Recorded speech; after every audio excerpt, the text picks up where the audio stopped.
as you can see, pawis na pawis ako.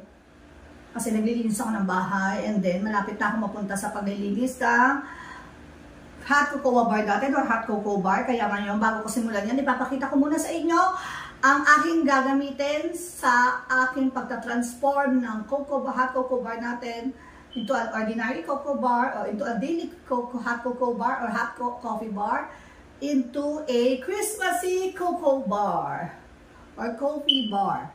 Party lang ng cocoa. Again, ganito kasi yung pag-pronounce sa mga foreigners sa YouTube videos na nakikita ko. So, ginagaya ko lang. Maarte lang ba? Kaya nyo na. So, ang first item natin ay itong mga signages. Nabili ko pa ito last year sa online shop. Kaya lang, ang problema niya, natanggal na, oh.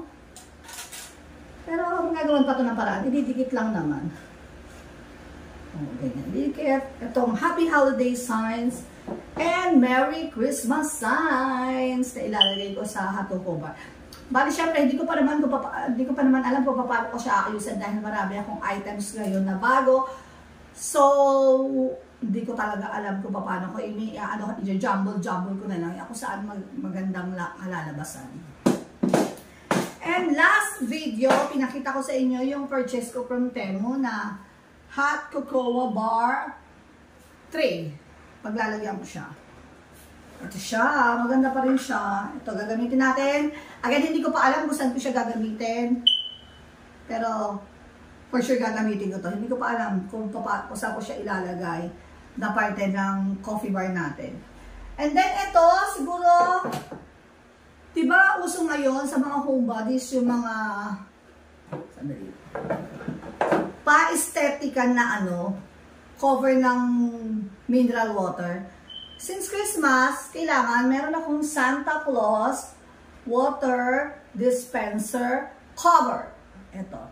Makikita nyo yan later kasi after ng video na to, lilinisin ko na yung hot cocoa bar. So, hindi na ako hindi na ako magpapatumpik-tumpik at lilinisin ko na agad-agad. And then, next naman ay itong hot cocoa bar signage, always homemade, with extra marshmallow. Nabili ko to last year na. Nagamit ko rin siya last year and syempre gagamitin ko rin siya ngayon. Alam nga namang hindi ko siya gamitin ngayon dahil nakita na last year. Syempre hindi. Gagamitin pa rin natin. This is I think from Shopee last year. Then, eto naman yung ating coffee pot. Then, cup and saucer, milk jar, sugar jar, isang set to. Nabili ko siya few years ago sa SNR. Kung gusto niya magkakaroon tayo ng mga video, magkakaroon tayo or gagawa ko ng videos na ipipicture ko yung mga items na nabili ko from SNR. Para aware lang kayo or para ma-inform lang kayo yung mga posibleng items na magaganda from SNR na pwede nating bilhin. Isang set to, I believe, nasa 800 lang to nung binili ko. Dahil sale. Tandaan, hindi ako bumibili ng hindi sale. Laging sale ang binibili ko. Ako lang. Parang hindi siya masyado magulo-gulo sa mundo.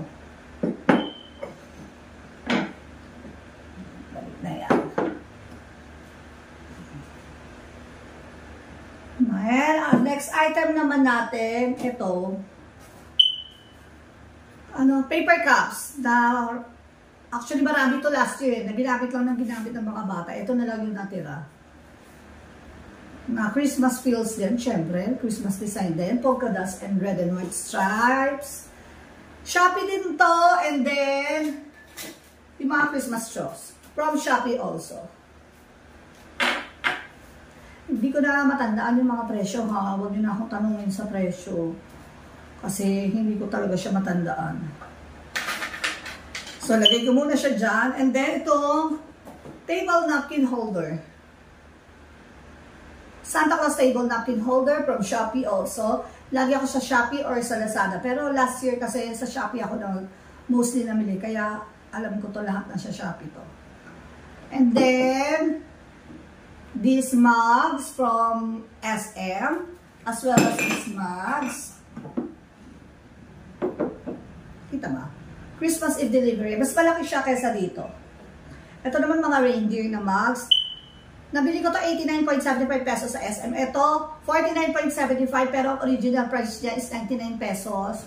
50% off siya kasi nga parang patapos na yung Christmas nung nabili ko to. So, kasi ako may ugaling gano'n na kapag sale ang Christmas items, kahit patapos na ang Christmas or kahit even after Christmas, binibili ko tapos tinatabi ko lang siya para next year magamit ko. Yan. So, balik ko lang yan. Ano pala siya? Ito, tatlo. Magkakaibang design. Wait.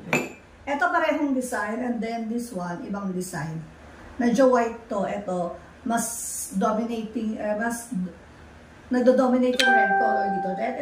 Red, gray, and white. Ito naman, red, gray, and white. Pero mas dominating yung red color dito. Mas dominating yung, hindi. Mas lamang yung white dito. And then, ito naman ay ang ating Christmas item na nabili ko sa Dapitan Arcade last year. Lalagyan to ng mga kung ano-ano. Pero parang napapansin ko sa kanya, medyo sticky yung ano niya. Baka dahil sa sobrang init sa bodega, natutunaw yung pintura niya. Lalagyan to, pwede itong lagyan ng mga marshmallows and candies sa coffee bar. I think ito 350 lang ang bili ko. Pinuringan ako ng 400 dito, tapos last year tumawad ako ng 350 kasi nga pwedeng tumawad sa Dapitan Arcade dahil ang taas nila magpresyo. Anyways, hindi naman nila ibibigay yan kung hindi pasok sa presyo nila. I'm sure may kita pa rin sila dito. Kasi grabe silang magpatong no, kapag Christmas kapag Christmas season, pag tumukto na yung bare months, nagsisimula na silang magtaas. Lalo na yan pag pag nasa after ng undas, ay nako, talagang mag-shoot up na yung presyo sa Dapitan Arcade. Kaya kung may time kayo, pumunta na kayo ngayon pa lang, mas mababa pa yung mga presyo makukuha nyo. Again, from Dapitan Arcade. Next naman, kung nagdadapitan na next naman. Pag Christmas kasi, dalawa ang destination ko. Dapitan Arcade and IKEA. This year, hindi pa ako nakakapunta sa Dapitan Arcade. Kasi feeling ko, sobra-sobra na yung mga Christmas items na nabili ko. At baka wala na akong paglagyan sa bodega. Kaya hindi mo na ako napupunta. Pero, sa IKEA, plano kong magpunta. Kasi may mga items pa akong gustong bilhin doon. Lalo na yung mga kitchen items nila, yung mga candles nila, scented candles nila. Ang babango talaga, kahit last year ko pa nabili, hanggang ngayon may amoy pa rin siya. Tapos nilalagay ko yung sa banyo para mabango yung banyo. And then, huwag kayong mag-alala, gagawa din ako ng video. Papakita ko sa inyo yung mga items from IKEA na nabili ko doon, ha? Para, para aware kayo or para ma-inform kayo kung ano yung maaasahan nyo, what to expect from IKEA. And speaking of IKEA, ano nga ba yung mga items na nabili ko from IKEA last year? Meron ako mga Christmas item. Pero today, ipapakita ko sa inyo yung mga gagamitin ko lang sa cocoa bar ko. Sa hot cocoa bar. Ito yung ano to? Ito yung aking canister. Ano siya? Made out of plata. Pwede siyang paglagyan kasi kami, ang sugar namin ginagamit is stevia, yung mga nakasachet. So, ito talaga yung ginagamit namin for napaglagyan ng mga sugar namin na nakasachet. And then, one thing more, nandito sa akin yung nanay ko for today. Hindi lang siya for today, this season. Dito siya sa akin mag-i-stay. Hindi ko lang alam kung gaano siya katagal kasi pag nainip siya, napapalipat na naman siya sa ibang mga kapatid ko. At dahil siya lang yung nagko-coffee mate sa bahay, bumibinilihan ko siya ng sachet na coffee mate kasi kapag tumitigas yung coffee mate pag nilagay sa lalagyan. So dito, paglalagyan ko ng, then ako naman pala, hindi ako nagko-coffee as much as possible. Pero minsan nag-give in din ako. As much as possible, tsaka lang ang iniinom ko kasi nga, nagpapalpitate ako kapag nagko-coffee ako. And dahil doon, Kailangan may lalagyan ako, canister from IKEA, na paglalagyan ng coffee, sugar, and creamer na nakasashay. Hindi ko na matandaan kung magkano ang bili ko, pero set of 3 to eh. Nasa 400 yata. Hindi ko na talaga matandaan. From IKEA. Canister. And then, ang ating next item, ito nabili ko rin sa IKEA. Hindi ko alam, Winterfint yata yung tawag nila. Di ba sa IKEA yung mga names ng products nila, nakakalito. Ang hirap-hirap para pronounce. Ito, glass jar. Ito naman, from IKEA yan. Dalawang red at isang white, pero set siya. Pag binili, nakaset siya. Nakaganyan siya, na naka-vacuum sealed yata siya. Basta, pag binili, ganyan. Yan. Ano ang ginagawa ko naman dito? Bakit ako bumili nito? At dahil ang peg ko ay magpaka-western,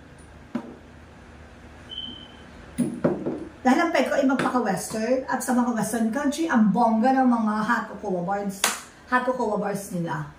Meron silang mga sprinkles, mga grunges ba yun? Basta yung mga pang-garnish or pang-arte-arte sa kanilang mga hot cocoa or kahit sa hot coffee nila. So ito, binili ko. Lalagyanan ko ng mga, anong tawag doon? Yung mga colored sugar, yung mga candy sprinkles, yun, ilalagay ko siya. Tapos, pag nakita yan ni Andres, pag nakita ni Kulit yan, papapakin niya yan, so nauubos. Or pag napapatimpla siya sa akin ng Milo, tapos nalagyan ng whipped cream, and then bubudburan ng sprinkles, happy na siya doon. Ito ay from IKEA. Yung last item naman natin, ito yun, 3 siya. So, ano nga ba ang gamit dito? Meron ako ditong Santa Claus, reindeer, and snowman. So, ano ba yung gamit nito? Ang gamit po nito, dahil na-obsess ako sa pagpapaganda ng aking coffee bar, bumili ako ng mga Torani na syrup. Meron akong vanilla, hazelnut, and hindi ko matandaan yung sa vanilla, hazelnut. Wait lang, titignan ko. Yun. Meron akong vanilla, hazelnut, and caramel syrup na ginagamit kapag nagko-coffee ako or kapag may bisita ako. Sinaserve ko talaga sa kanila yan. Pinagtitibla ko sila ng iced coffee. Anong use nito? Pampaganda at pampa-Christmas feels. Ganito yan. Papasok lang. Churuks. Yan.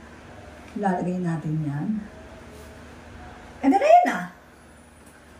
Christmas na siya. Pang-display na. Diba ang ganda? Si snowman to. And then, meron din ako kay caramel at saka kay hazelnut. So, yun lang. Pinakita ko lang talaga sa inyo yung mga gagamitin ko for our cocoa bar or hot cocoa bar or coffee bar. Kung anong gusto nyo itawag. And then, susunod naman natin ay lilinisin na natin at isi-set up na natin. Gagawin na natin Christmassy feels ang ating coffee bar, cocoa bar, whatever bar it is. So, sana nag-enjoy kayo. That's all. Yun lang. Maiksing video lang. Susunod, papakita ko naman sa inyo yung mga items na nabili ko from IKEA at mga items na nabili ko from Shopee. No, not from Shopee. From Dapitan Arcade, from SNR, from Landers. Mga Christmas ay isa-isahin natin yan. Upload lang tayo ng upload. Iisahin ko yan natin. Pero pag isa-separate video ko. Pero siguro pag may time, gagawin ko siya sa loob ng isang araw lang. Pag may vacant time ako, ipupush ko na talaga yan. Ha? So that's it for today, guys. That's all for today, guys. Thank you for watching. Sana nag-enjoy kayo sa panonood ng aking videos. And sana rin, maging merry ang ating Christmas. Thank you for watching. Bye!